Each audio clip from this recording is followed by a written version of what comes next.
Gabriela on the scene today with Talk Network Radio. We have a real treat for you just around the corner, and that is Empowered Living with Jeff Byrd. Jeff is the owner of Jeffrey Byrd Coaching, and he will be coming to you weekly to teach you more about empowered living. Hello and welcome. This is Jeff Byrd with Jeffrey Byrd Coaching, and this is Empowered Living.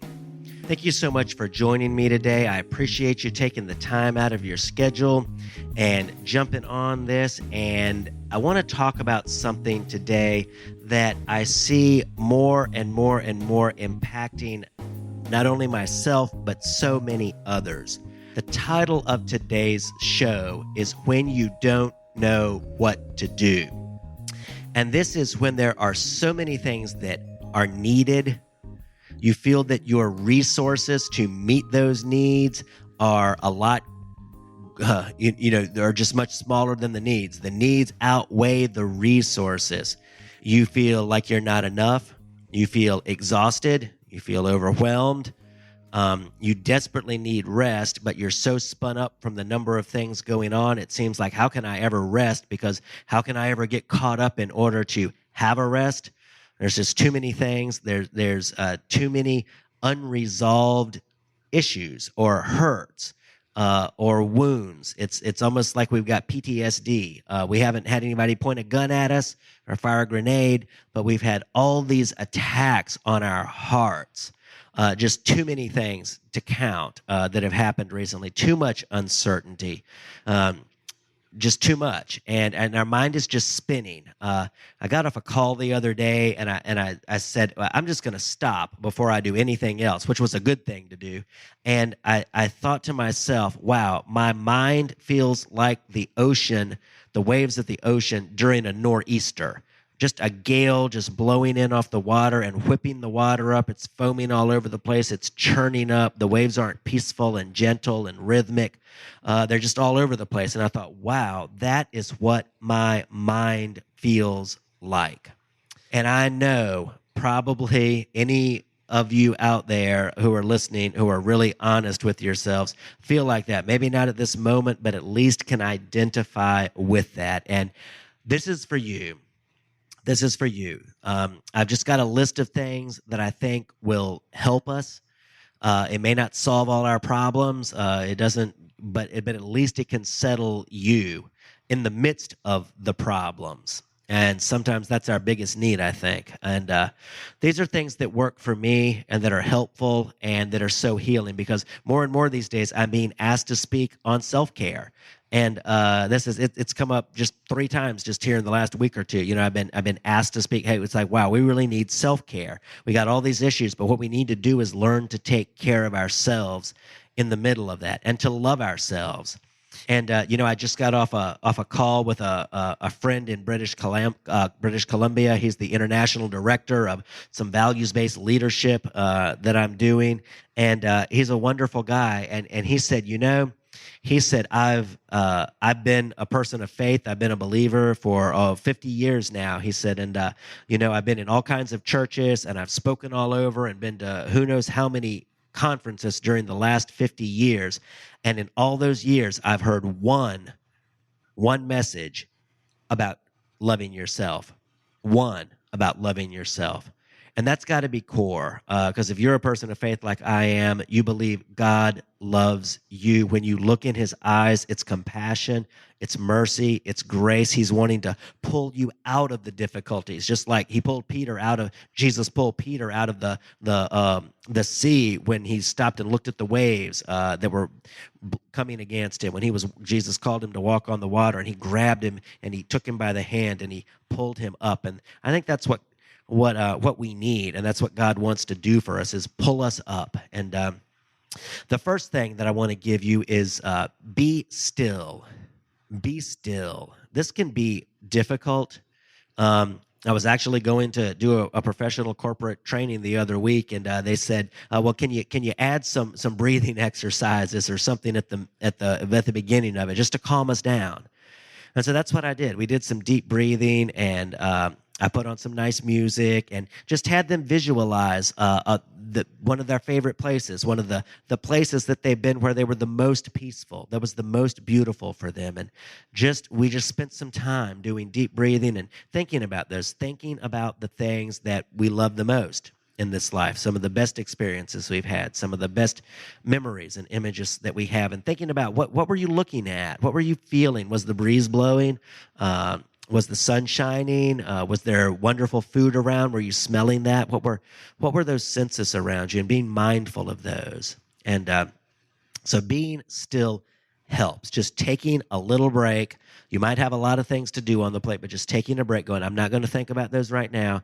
I'm just going to take a minute or two for myself, and I'm going to be still. I'm going to be present where I am, and I'm going to think about those beautiful things. And the second thing is be grateful. And sometimes it might be like a friend I had lunch with yesterday, and she said, 40, 50 years ago, her friend told her she needed to get on her knees and list 5 things she was grateful for before she went to bed every night. She said, I can't do that. I got a husband who's terrible. I got a child who's addicted. I got all these problems. I don't have anything to be grateful for. And the friend said, well, listen, if you can't think of them, I'm going to call you just before you go to bed, and I'm going to give you the things for you to be grateful for. And that only happened a couple of times, and my friend picked up that practice of gratitude. And looking over the day, no matter how chaotic it was, there were still, hey, maybe she has electricity, maybe she had some good food, maybe somebody was kind, or she has a good friend, or she's got air conditioning, or we still got a beautiful blue sky, and birds and trees and grass and an atmosphere to breathe. And, there's always something to be grateful for. But while you're being still in that moment, think about those things right around you. Take a little mental break and stop thinking about all the things you've got to do. And think about the things that aren't wrong that are around you that you're grateful for. The third one is be kind. Be kind. Well, I was just out, had a meeting earlier today, and I was running some errands, and it's like, wow, it's traumatic just trying to go anywhere because people are so inconsiderate. They won't give you a second in traffic, they're just all over the place, and it's tough. But in the midst of that, let's not grow cold because they're that way. They're that way because they're stressed and they're in a hurry, and they might not deserve it, but they sure need our kindness. And just taking a moment and going, wow, things may be out of control with a lot of people, but I'm not going to be that same way too. I'm going to be that voice of kindness in the midst of this, and just give them the grace that you would like to receive. The fourth thing is be aware. This kind of goes with what I was just talking about. People are having a tough time. There's a lot of needs around us, and we might not be able to fix them. We might not even be able to speak to them. People may not even allow that. But be aware of them and just notice them and just believe in the best for those people. As best as you can, envision what they would be, what that real person is, without all of these problems they're focused on, and without all of the issues that they have. So just be aware of what their heart really needs, and who they really are, and who they really can be. And the fifth one is, I'm not trying to pile anything more on us, but when I say this one, no, I do not mean it as a task, but be available. And it might just be for a listening ear, and you don't have to go looking for this. It comes along readily enough, but just be available as just a kind person, as a kind heart, as a listening ear, as a sympathetic person to those needs around us. Again, some people are stuck so deeply in the needs, you wonder if they can ever be extracted, but don't lose hope. I should have said be hopeful. That should be one. I didn't write that down, but that's another one. Be hopeful. Be hopeful that better can happen. And it might not be today. There's a lot of people that have gone a long time through their lives with a lot of issues, and then finally they saw clearly, and they're like, wow, I should have been different. But hey, I'm wiser today than I was yesterday.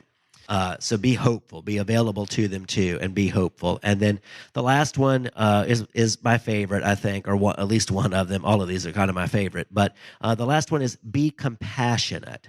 We need compassion now more than ever. And hey, it is so hard. I mean, I'm speaking for myself. It is so hard to be compassionate when I have a ton of stuff on my mind and unresolved things and lack of closure. And I always feel like I've got a bigger list of things to do than I have time to get it done in the day. So it's hard sometimes in that state to be compassionate. And again, this doesn't mean that you're fixing things for other people or that they don't have their own burdens to carry, but it just means that you understand that they do and you care for them as a person.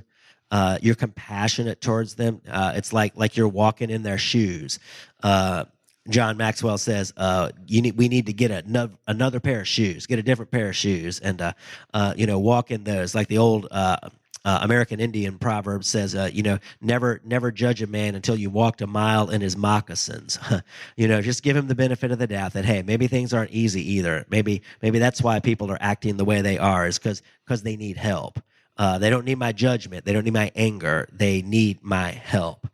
And so that's what I've got for you today. That's what was on my mind. I sat down here to do a podcast. I had no idea what I wanted to talk about, and so I just started talking about the things that were right near me and present with me, and I just wanted to share those. And I hope that that's encouraging to you, that better is possible, and hope that helps make your day. It makes mine just sharing them. And so I'm so glad that you tuned in. And again, I'm Jeff Byrd with Jeff Byrd Coaching.